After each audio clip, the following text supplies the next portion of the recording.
Hey guys, welcome to Planet Steph. So this will be a YouTube channel where I get to share my personal interests and my personal world with you guys by talking about things that are really interesting to me and also leaving it open for new experiences, new things that I can try and find interesting. So I'm real excited to share this part of my life with you. And what better way to start with my love for Devil May Cry, the entire franchise. But I will be spilling into Devil May Cry 5 Special Edition since that was the latest DLC that dropped this year. And I had the chance and the opportunity to play it. Absolutely loved it. But before we get there, and I don't want to provide any spoilers for anyone that hasn't played the game, but my overall experience with Devil May Cry started with Devil May Cry 3. I started playing that game at the age of 12, 13 on PS2. And I actually played the special edition version of it, not even the regular standard version. And it was just absolutely amazing. It really just created this spark of excitement when it came to the actual franchise. And I really fell in love with the two main characters, Dante and his twin brother Virgil, and how they are so different, yet they have a common goal, which kind of links them as brothers and as twins. And the rivalry that they have for one another that is always engaging, and it's always exciting to see their swordsmanship when they're fighting amongst one another. With Devil May Cry 3, when I first played it, everything about it, from the bosses that I faced to introducing Lady into the actual picture for me, that was the first time I had experienced Lady. And also getting to know Virgil, especially on level, or I think level 7, when you actually fought him for the first time. That was all mind-blowing for me. The scenes, the actual gameplay, the overall storyline was amazing. And then I got into unlocking all the different content from, defeating the game and the different difficulties all the way up until Dante Must Die, Heaven or Hell. And it was just so awesome to the point where I was like, let me not stop there. Let me go into the first two games, Devil May Cry 1 and Devil May Cry 2.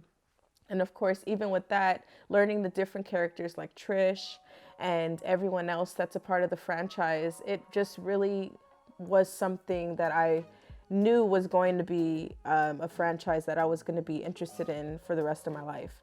So from there, I actually watched the anime. I know a lot of people may have started with the anime and then they played the video games, but however you got into the franchise, the fact that it's something that's so amazing and entertaining, it's hard to not like Devil May Cry, personal opinion. So fast forwarding to today, I got a chance to play Devil May Cry 5 Special Edition after playing Devil May Cry 5, the standard edition, a few months prior. I beat the game with Nero.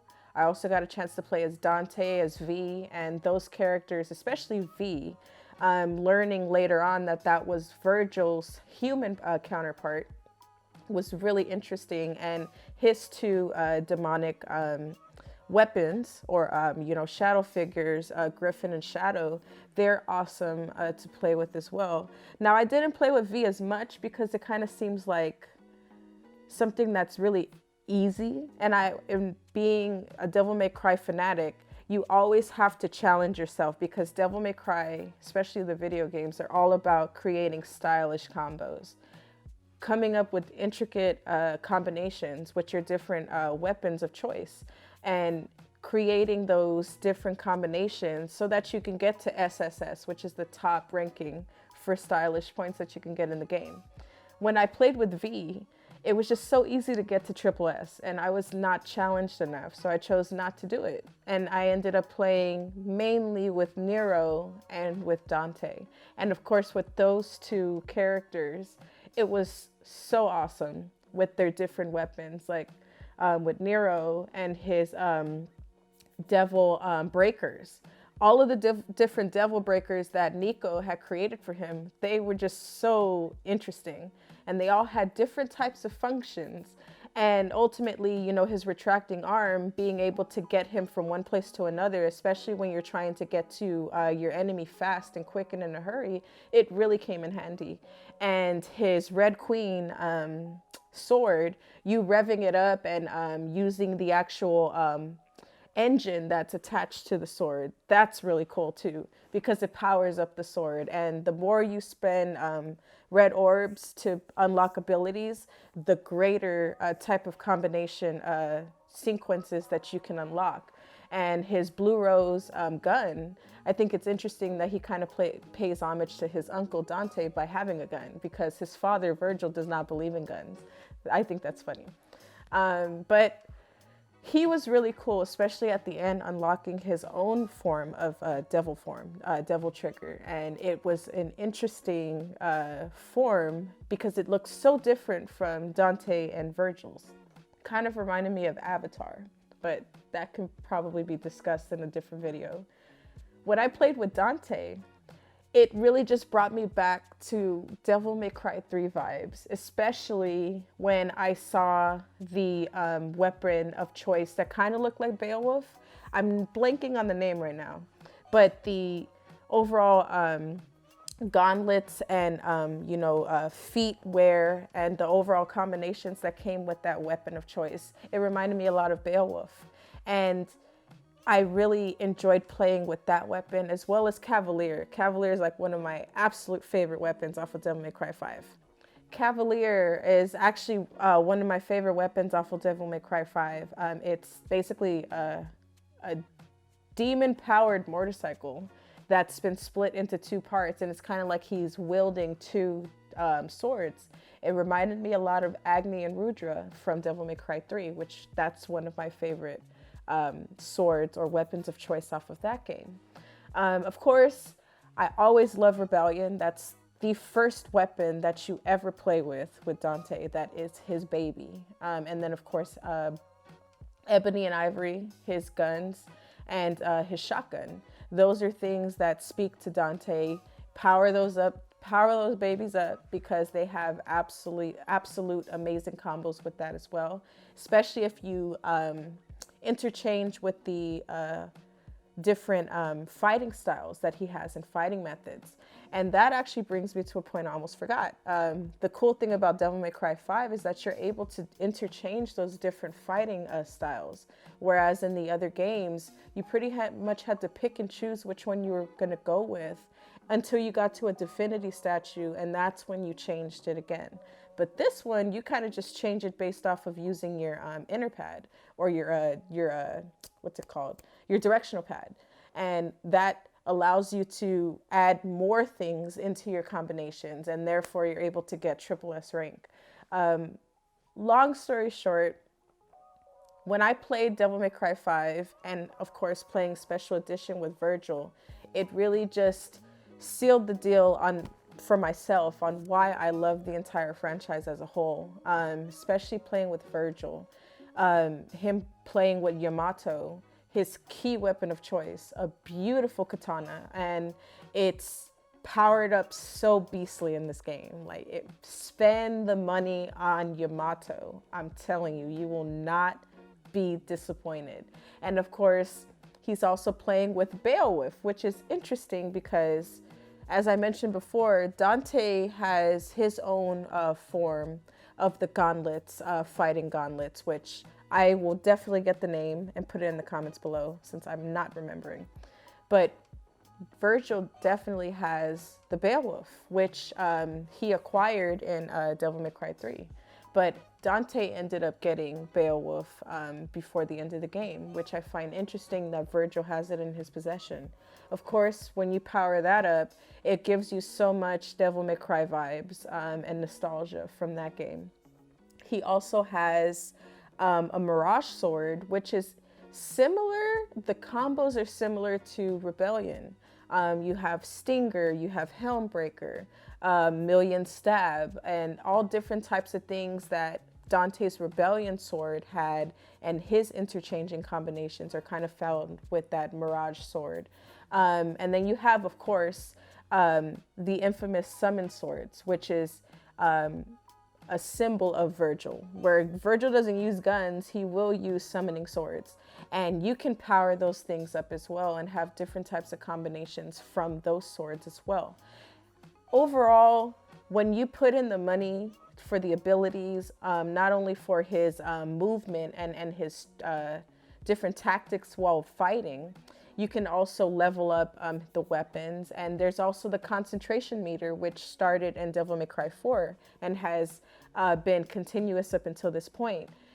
The more you are focusing on your enemies and fighting like Virgil by using your taunts, by taking your time with your combinations, and by being very particular and intricate on how you move in the battlefield, you are able to embody Virgil the best way possible.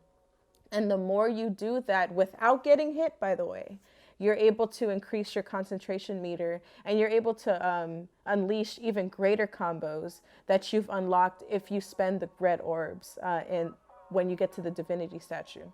So with the concentration meter, it's at the top. I think it's the top meter over the life meter. When you get that baby to max level, you're able to unlock these different types of combinations depending on the weapon that you're fighting or using.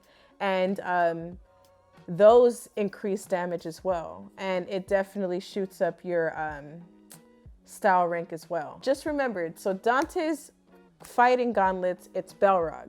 Similar to Beowulf, named Balrog. Just came to me. Just needed to get that out there.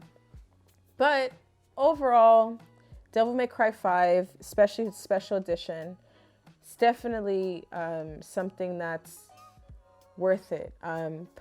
Experiencing, it's definitely worth playing, definitely worth putting your energy and your time into.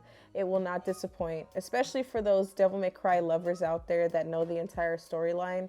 You're going to absolutely love the game and everything about it, especially with Devil May Cry 5. I'm not going to spoil anything if you haven't played it, but there is an alternate ending that's very nostalgic, and it gave me happy vibes, I will say that, being a Devil May Cry lover.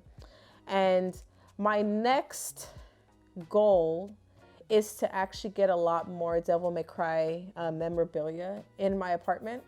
I want to get the 18-inch Dante or Old Man Dante statue. I don't know if they still have those floating around, but if I am able to find one, I do want to get that statue. I want to get a few more scrolls of different characters from Devil May Cry. But if you haven't guessed by now, my favorite character from Devil May Cry is Dante. He's actually one of my fandom crushes, and I've completely just gushed over him since I was 12 years old, and I don't see that stopping anytime soon. And overall, Devil May Cry is an interesting franchise, interesting storyline to get into, and I highly recommend it. You could also see Dante and Virgil in different games like Marvel vs. Capcom, because it is a Capcom game with Capcom roots. And I do encourage you to watch the anime. Even though it's very short, it's not super long-winded like certain anime are. Love anime, but some animes are long-winded. It's short and sweet, straight to the point, but it gives you a little backstory on Dante and why he does what he does, and who his partners in crime are, Lady and Trish. If you've enjoyed this video, please comment, like, and ultimately, please subscribe to this channel, Planet Steph. Feel free to leave things in the comments on things that you're interested in. Doesn't matter if it's nerd culture, it could be anything. This is a platform where I'm going to be experiencing all different types of likes and interests, as well as sharing certain things that I currently like and am interested in my world. And please, by all means, you are welcome to join in Steph's world, Planet Steph. Until next time, take care, be blessed, be safe, and be well.